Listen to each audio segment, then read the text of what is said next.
So ayan, magandang araw po sa lahat. Ayan, samahan niyo akong kumain. Ayan, ito po nga pala is taken last nung nakarang araw nung nag-live ako. So after ako nag-live, so ayan, syempre gutom na tapos um, medyo nahihilo na ako niyan. Kaya naisipan kong i-video.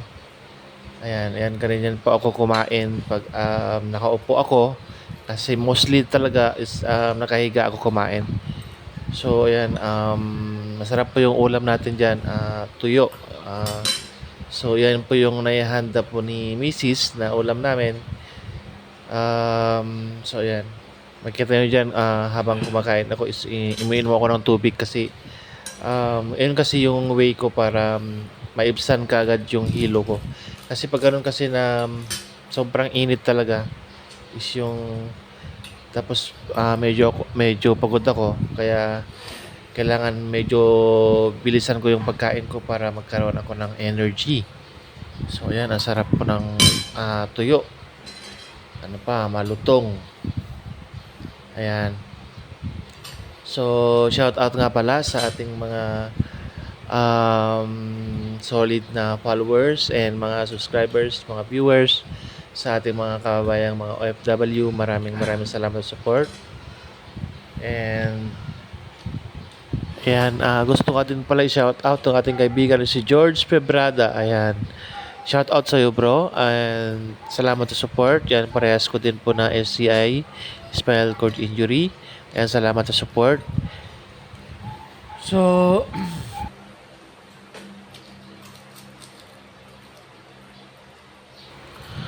ayun, ang sarap ng tuyo, malutong. So, yan, kung mapapansin nyo, yung aking kamay is wala po siyang grip. Yan, sa bago po sa aking channel. Sa hindi po nakakaalam, isa pa akong spinal cord injury. Halos paralyzed po yung buong katawan is sa cervical spine po yung aking tama kaya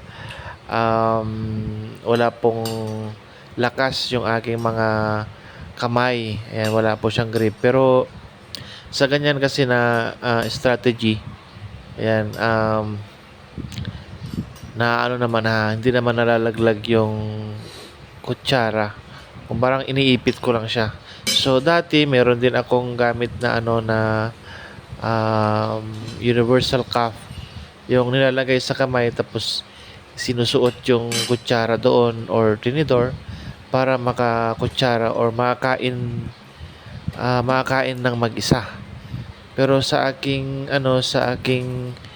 um, ano din kaya sinasanay ko lang din siya na iipit na lang para kung gusto ko siyang bitawan yung kutsara is binibitawan ko.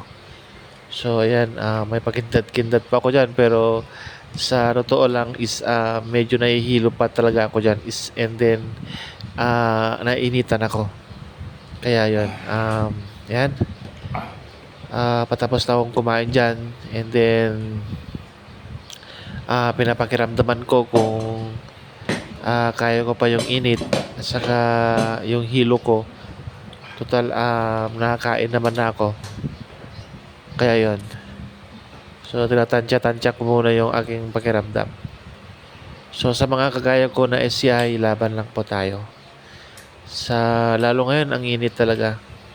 Pero, yun nga, pinakiramdaman ko yung pakiramdam ko kung kaya ko pang umupo. Pero,